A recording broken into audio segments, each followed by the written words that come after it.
In this video tutorial we will see the booking options. As usual, in the upper right, you can select the language you want to work with. When we are creating an activity or course, or when we enter the specifics of an activity, at the top right, we can see 3 different booking options.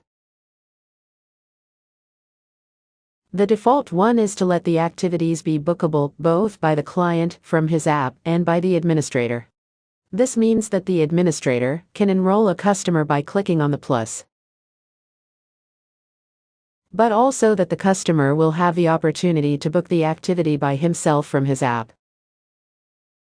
The second booking option allows only the administrator to manage bookings. I select and save.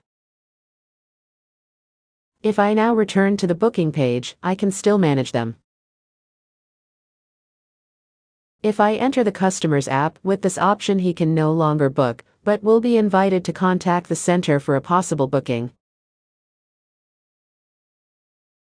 The third one is the open option, to be used for activities that do not require a reservation.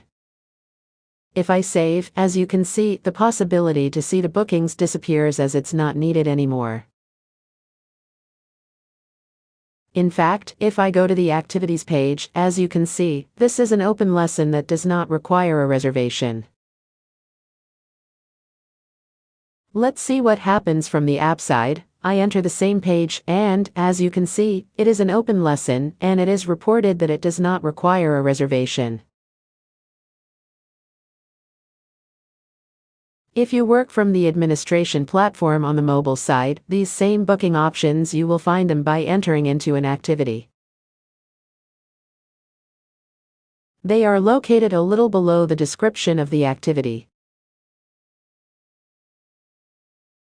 Here they are.